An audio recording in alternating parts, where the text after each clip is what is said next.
It is your Tuesday Daily Delivery. I'm Michael Rand.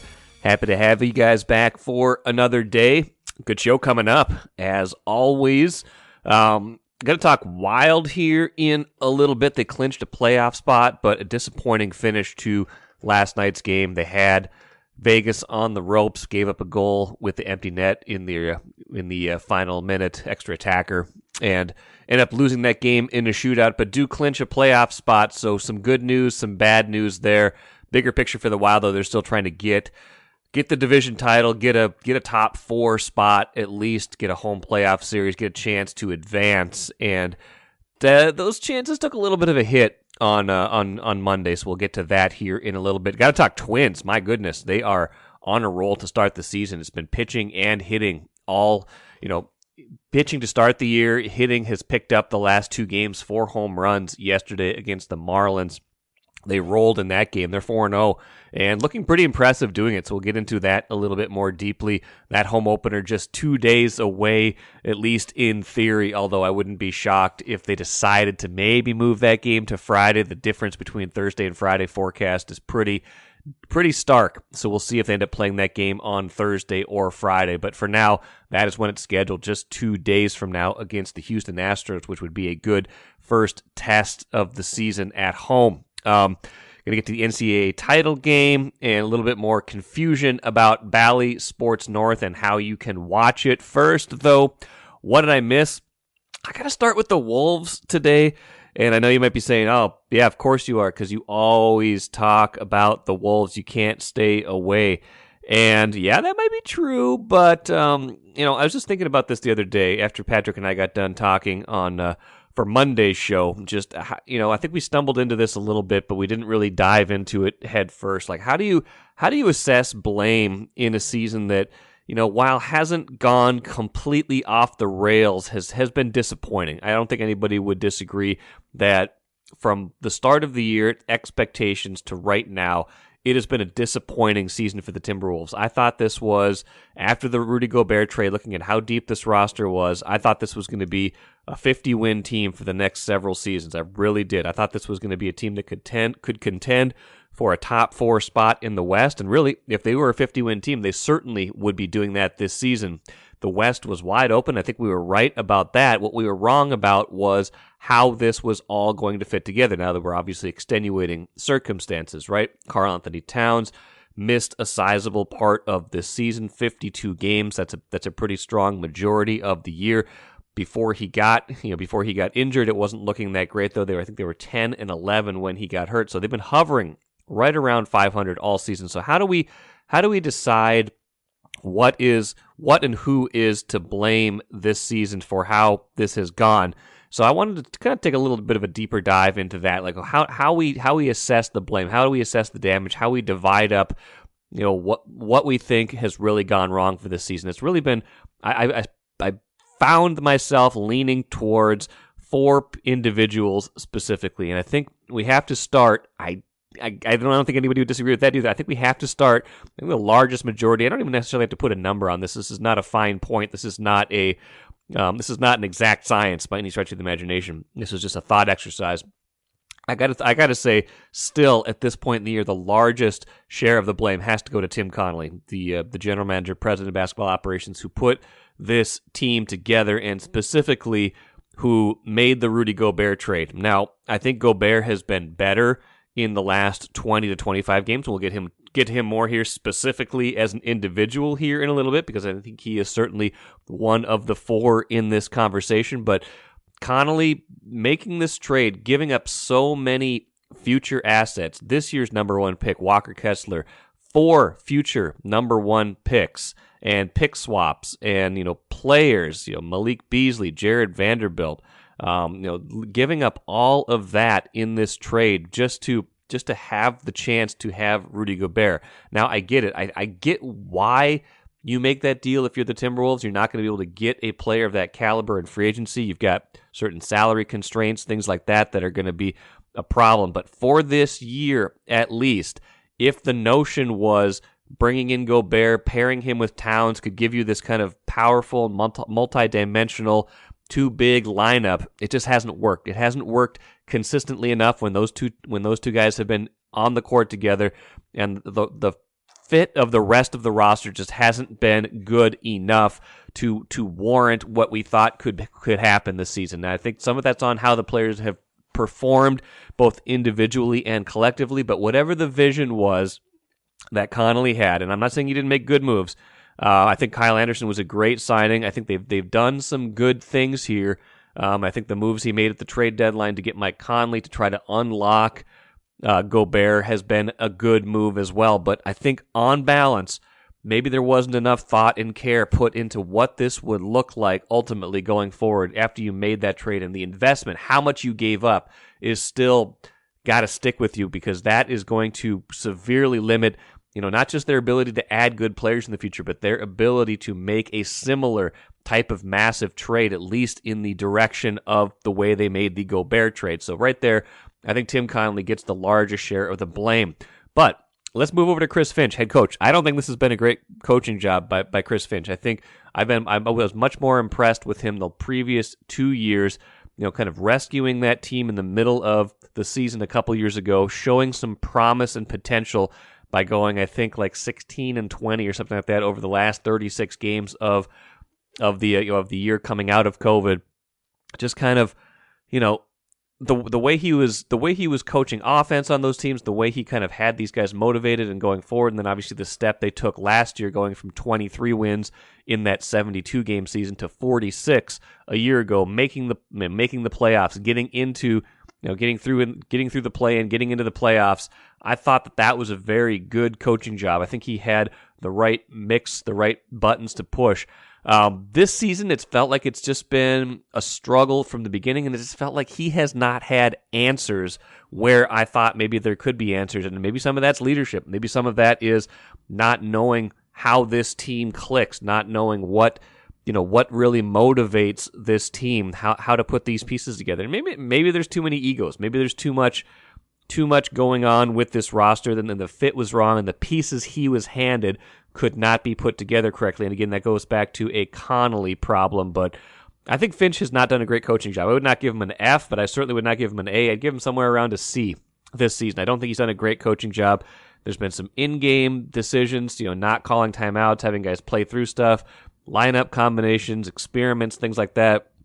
It's just felt at times like he didn't have answers this season for the things that were going wrong. And, again, I think they're tied for the league lead in most double-digit leads blown. I think Alan Horton tweeted that the other day. I think they're 18. And then if you look, there are 4 terrible teams in the NBA this season. 4 teams that have been far and away the worst teams in the league. Houston, San Antonio, Detroit, and Charlotte. Every other team in the league right now has at least 33 wins, has at least been in the mix to compete for a playoff spot. Now, a lot of those teams are out now. They've been surpassed. They're not going to make it. Teams like Orlando, Washington, Indiana. But those are not terrible teams. Those are teams that have won in the mid-30s. Those are okay teams that have been competitive. But San Antonio, Houston, Charlotte, Detroit, all of those teams have 26 wins or fewer. Detroit, San Antonio, and Houston have 20 wins or fewer. Those are by far and away the 4 worst teams in the NBA. The Timberwolves are 4-7 against those teams this year, and that includes 3-1 against the Rockets. They got swept by Charlotte in 2 games. They got swept by Detroit in 2 games. They are 1-2 against San Antonio, and they've got 1 left against San Antonio. San Antonio is 20-58. They beat the Wolves twice. Detroit is 16-62. They beat the Wolves twice. Charlotte is 26-53. They beat the Wolves twice. Unbelievable. Now, that tells me that's a team that hasn't had the focus it needs in those games. And again, you can say that's on the players, but at some point the coach has to help you win those games, has to get you focused, has to reinforce the things you need to do in those games in order to win, instead of shrugging his shoulders afterwards and saying, you know what, that's just how we've been this season. That's just how we've been this season. So I think some of that is on Finch as well. Third, Rudy Gobert. I just don't think he adapted quickly enough. I don't think he brought the energy early this season. I think when Connelly got here, Mike Conley got here, I think it improved him. I think he started to get more comfortable in this offense. I think he's been much better lately. So I don't want to pile too much on Rudy. I think his game is always going to be limited to a certain degree. He's not going to shoot, 3-pointers. He's not going to, his game is what it is, and the things he provides are very valuable. The defense, the rim protection, making easy twos, things like that. Those are important things, but I don't feel like he did enough early on to mesh with this team, to bring his skill set into this. I think there was too much adapting to him instead of him adapting to the Wolves, and I think you can lay that blame to him. Now, he's not the one that made this trade. He's not the one who said, give up all this draft capital and player capital to get me. He's not the one who said, blow up the chemistry you had last year to try to make this even better. So I get that. It's a little fraught when you say, when you compare someone, because it's inevitable that you're going to compare the trade and not just the player, but the player himself. I don't think he's been as advertised. I don't think he has warranted certainly what they gave up to get him, and I don't think he has been the player I think they thought they were getting. I think he's been close, and I think he's been getting closer to it, but I don't think he's been that player. Finally, Karl-Anthony Towns. Again, he's been hurt, and to what extent he was hurt, how much of those 52 games, what was going on in those 52 games he was injured. I don't know if we'll ever fully know exactly what that story was, and maybe it isn't a complicated story. Maybe he was just that hurt, needed to ramp up, the calf strain is serious, and that's that. But I feel like the first 21 games gave us a sample size where this just wasn't working all that well, where he was clunky, a bad fit in this offense. And since he's come back, and again, made the winning free throw his first game back, made the winning three his second game back. Since then, you've seen a lot of these things that were plaguing the offense early on, this lack of ball movement, things slowing down, stopping when he gets the ball. It was much more crisp a lot of the times when he was not in the lineup. And, I think he's not talking after that last loss against the Blazers, the really damaging loss to Portland the night, hinting at displeasure with some things after the Lakers game, but then nothing else really coming of that. I just don't think Towns has showed up in a way that makes me take him serious as a leader this season, and I think that's a problem. I think that's got to be addressed in the offseason, whether that's a culture shift, whether that's a trade, I don't know. But I don't think Karl-Anthony Towns has been the best version of himself, certainly when he's been off the court, and not when he's been on the court, and not when he's been off the court as well. So you take those four pieces, the key element of coaching, the person who's putting the roster together, and two of the two highest paid players in the team. And if you got problems with all four, you're going to have a lot of problems. Now, I'm not saying there's not other blame to go around. I'm not going to give any of it right now to Anthony Edwards. I think he's been a warrior this year. I don't think he's been perfect by any stretch of the imagination, but I think his game has grown. I think Jaden McDaniels has taken a lot of steps. I think Kyle Anderson has kept this together in a lot of different ways. I think their role players have been pretty good by and large this season. It's just been the big tickets that have not gotten it done enough this season, and that to me is what has added up to where they are right now, which is on the outside of the playoffs, certainly looking in. Going to be tough just to get a top 8 right now and avoid having to win 2 games in the play-in just to get in the playoffs. We'll see if they can do it. I mean, they've got this one against the Nets tonight. If this team is going to stay in character, it would be to lose that game to Portland and then go and win in New Jersey. That would certainly not surprise me based on the kind of the body of work of this team. Every time you start to give up on them, they win. Every time you start to get interested, they lose. That's just how it's been. After that, they've got San Antonio, who they should win, but again, 4-7 against those 4 bad teams, including San Antonio. So we'll see if they're actually able to win that game on Saturday. And then right after that, a back-to-back against New Orleans, which could be very important, or it might not be. We don't know. So all of it adds up right now to a team that does not seem like it has any momentum at all, where a week ago, I thought they had figured some stuff out. So that maddening inconsistency, that speaks to leadership, that speaks to the way this roster is assembled, and I don't think this has been a very good year for the biggest people in charge. Take a playcation to Mystic Lake. With 24/7 gaming, the good times never have to end. And you can satisfy your cravings at our restaurants and bars. Or relax in one of our luxurious hotel rooms. Those that play together, stay together. And don't forget to join Club M so you can spark new memories and bask in the rewards along the way. Follow the lights to Mystic Lake, where every day is play day. All right, I got hockey on the brain right now. It's almost Frozen Four time. Randy Johnson will be in Tampa covering the Gophers in the Frozen Four. And he joins me right now. Randy, how you doing? Oh, pretty good. Pretty fired up to be getting down to Tampa. Yeah, it should be great. I mean, Gophers go in number one overall seed in the tournament. Kind of maybe we'll kind of talk about the path they used to get there as kind of a recap. But I mean, when you get to this time of the year, Randy, I don't suppose you necessarily label one team or another a favorite, but if you're the number one overall seed, you at least feel pretty good about your chances. Yeah, I think they've built a team that that has every they've earned the favorites label. Them and Michigan. Michigan was right there with them, beat them in the Big Ten tournament championship game. You can't sleep on Boston University or Quinnipiac either. BU's won 9 straight games, the longest streak going into the tournament, and Quinnipiac has a very, very good goalie, a very stingy team.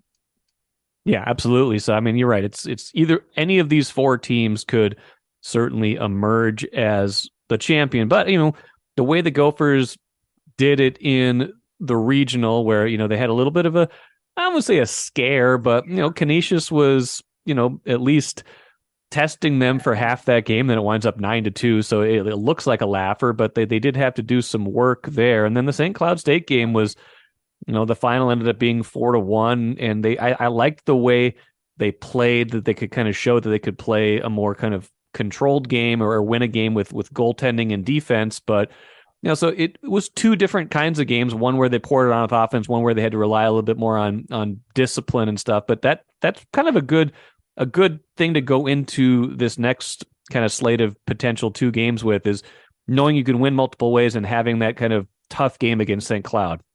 Yeah, I think that's a very good point there, Mike. Yeah, you want to be tested. You don't want to have to go through laughers. I remember the Loveland, Colorado regional 2 years ago. They beat Nebraska Omaha something like 7-2 or 7-3. I forget the exact score, but they won it easily. And then next day they had to play Mankato and got shut out that game. I think they probably got a false sense of security after that first big win.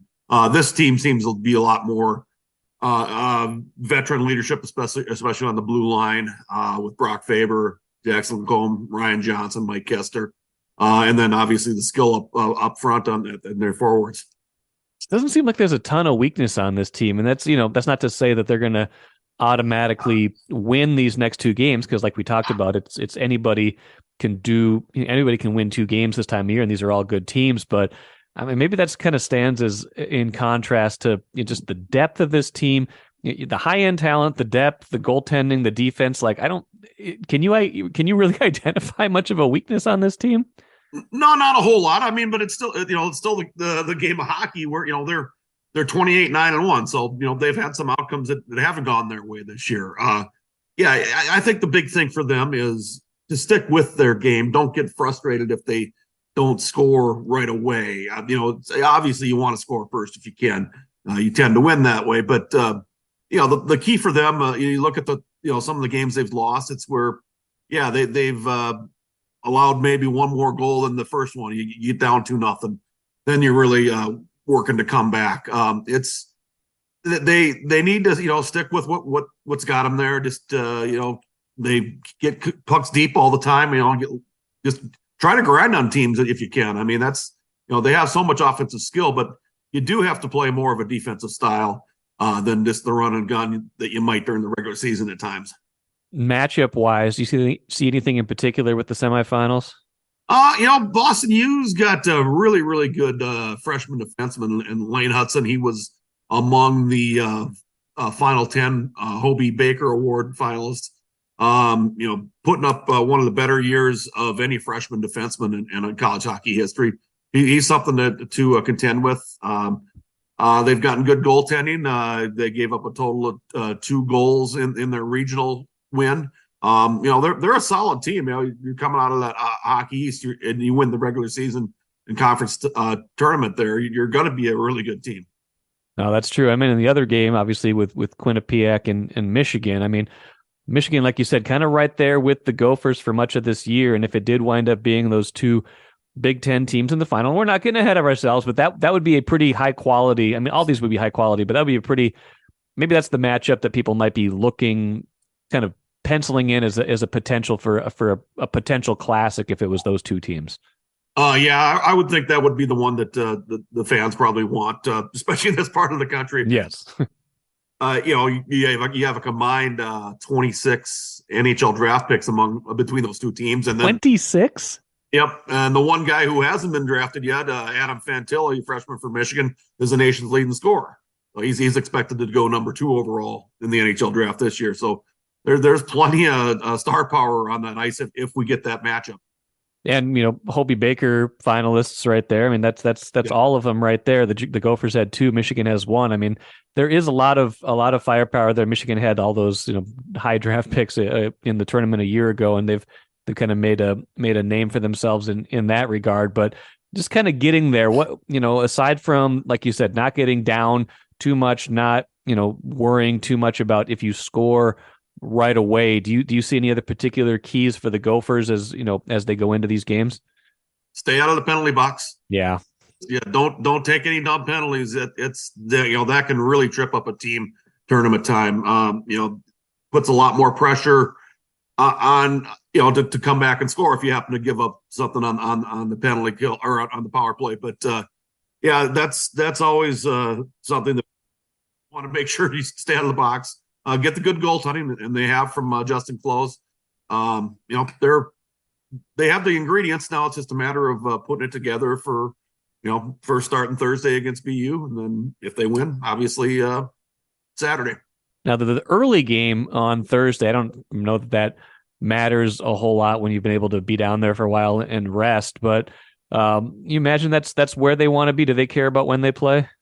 Bob Motzko was overjoyed that they're playing the early game. When he was this past week at a press conference, when he was asked about that, and he goes, "Could you hear me screaming from Minnetonka?" He's very happy to play the early game. He does not enjoy sitting all day waiting for which would be a late night start out there. No, that makes sense. You probably just want to go play. You've got all that energy. If you have to sit and watch for hours and hours, you're watching another team. I can see the benefit of being the first game, even if it's a slightly earlier time than you're probably used to playing body clock wise. Couple more things for you, Randy, before I let you go. One, I mean, it's in Tampa. It's far away from here, but I imagine they're going to travel pretty well. This is a team that's A, got a lot of expectations, and B, I don't think a lot of Minnesotans would mind being in Tampa at this time of year. Minnesotans like to travel to Florida. You see them go down to Fort Myers for twin spring training. Yeah, and there's a lot of people end up moving down there too. Yeah, I would imagine you're not down there yet, obviously, but I imagine they're going to be. I don't really know what the split will be crowd wise, but I imagine there will be a pretty good Minnesota contingent there because none of these teams are anywhere near Tampa really anyway. So yeah, I think it's going to be fun. You always get a good crowd when they go down south. This a lot of people are like, Tampa, that's not a place for college hockey. Yeah, but college hockey fans like to go someplace warm.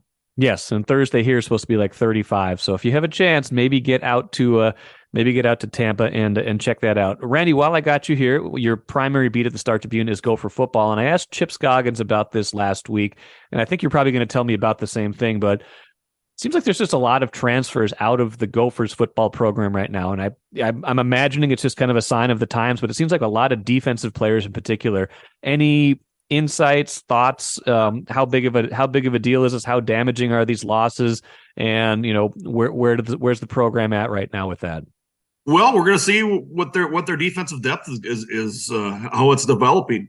The latest Trill Carter, defensive tackle who had started for a couple years. That it's a decent sized loss there. The younger guys will have to step up pretty quickly. They lost a couple of linebackers, also lost Flip Dixon in the secondary. These were some good players. It is a different time now with the transfer portal and name, image, and likeness. So there's different reasons why guys leave. Sometimes it's playing time. Sometimes it's okay. They see the sign that somebody younger might be getting a look. Sometimes it's just like they decide that, hey, I'm going to try it somewhere else. I don't like what's going on here. There's just various reasons.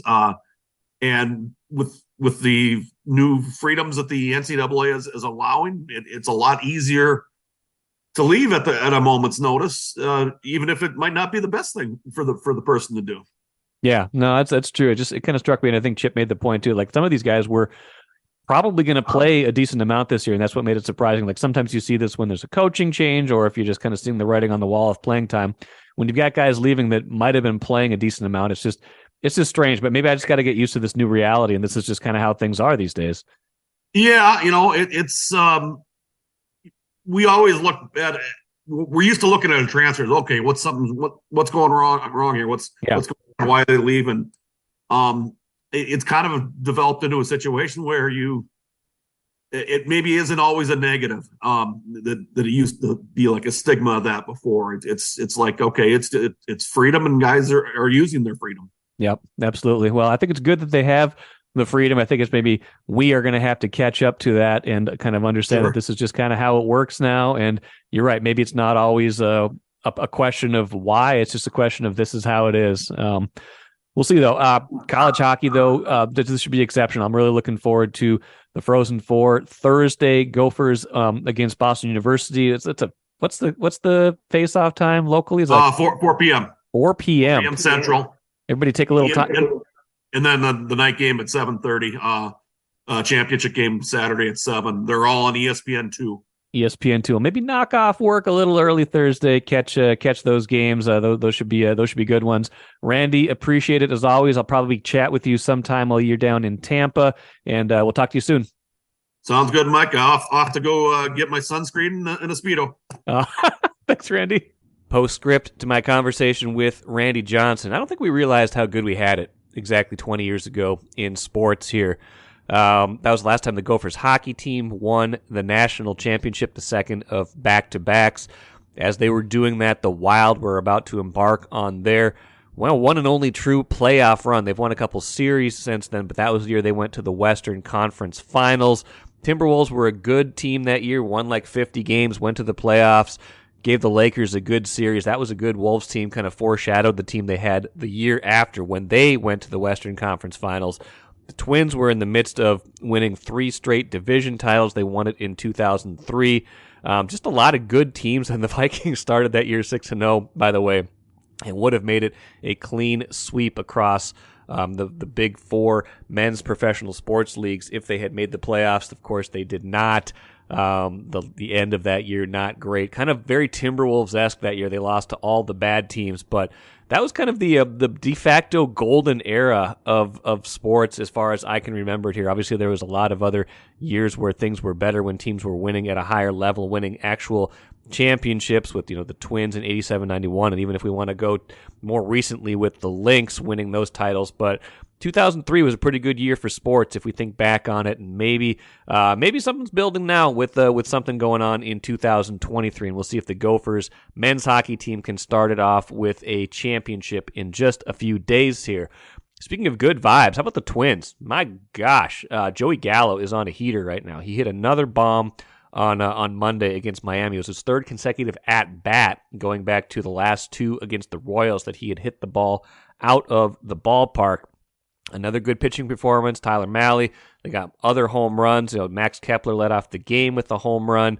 They're really firing on all cylinders right now. And I don't know I don't know how much of that is the competition. I don't know how much of that is small sample size. I don't think the Royals or the Marlins are going to be in contention at the end of the year. That said, if you struggle against teams like that, you get dinged, right? So if you win games like that, if you win games that ultimately at the end of the year you decide you should have won, that's still a good sign, right? You have to beat the bad teams. You have to beat the teams you are supposed to beat to have the kind of year you want to have. And again, not to keep harping on the Timberwolves, but that's what they haven't done this year. That's if they had just taken care of business in, if they were, instead of being 4-7 against those really bad teams, if they were 7-4, which would still be kind of disappointing based on where those teams are in the standings, they would be, they would be like a 4 or 5 seed in the West right now. That's the margin of error in the West right now. That's the margin of error that you don't allow yourself when you blow leads and when you can't compete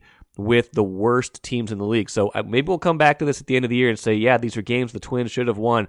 But the fact of the matter is they are winning them, and they're winning them pretty convincingly lately and getting good pitching. So I'm watching this team and saying, man, they're pretty good. When the pitching has been this good, the starters have only given up 2 runs in 4 games. When the offense shows a little bit more life than I thought it had, you got to take notice. I am taking notice right now, and we'll see how much notice we need to take of this team into May, June, July.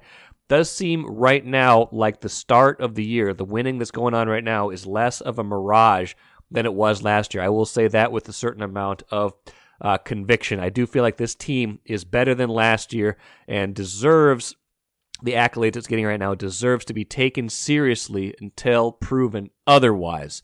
Couple more things. Speaking of the Twins, by the way, it's hard to watch them still. There's some confusion on my Twitter feed. People, I talk a lot about the Bally Sports stuff, so I get a lot of chatter on email or on social media asking me like what's going on.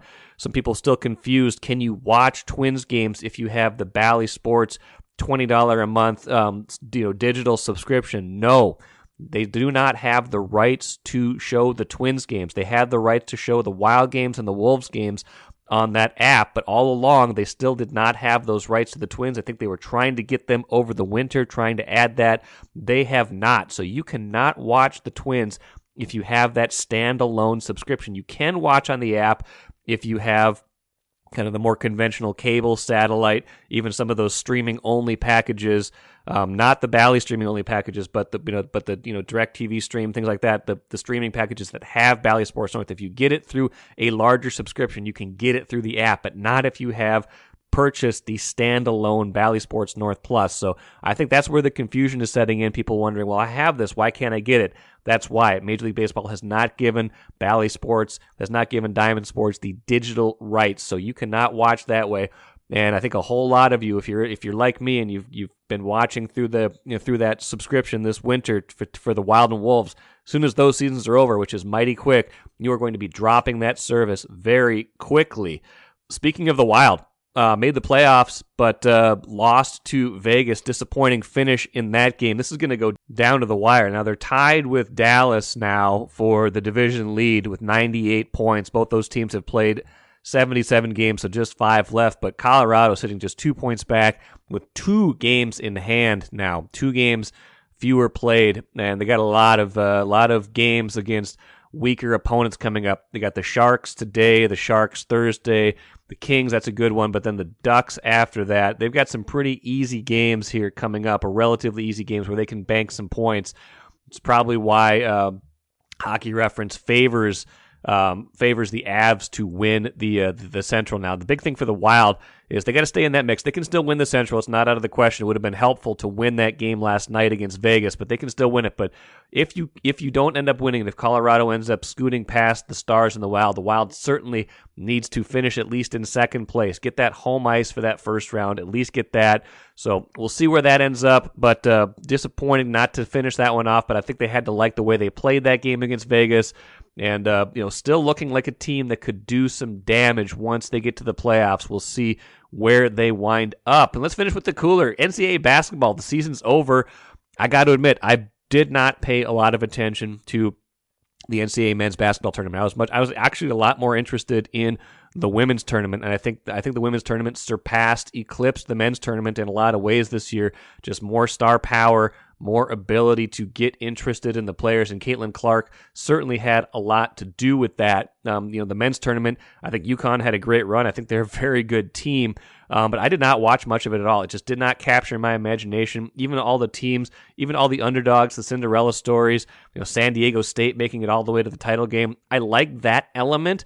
I just know that when teams like that are making it, it probably means that the product is not what it used to be. And I don't think the product is what it used to be. So, congrats to UConn for winning it. But I think college basketball is in a bit of trouble right now, just between the portal and between losing a lot of its best players, to transfers, to going to the NBA early, to development leagues, things like that. I just don't feel like college basketball is anywhere near its peak right now, and I feel like it keeps going down and down and down. We'll see if it can rebound at some point, but right now, just not into it, even as they crowned a champion on Monday night. That'll do it for me today. Should have a lot more Wild talk on Wednesday's show. Expect to be joined by beat writer Sarah McClellan. A lot to get into with that team as they gear up for the stretch run and try to make it to the playoffs. Until then, enjoy the rest of your Tuesday. Back at it again tomorrow.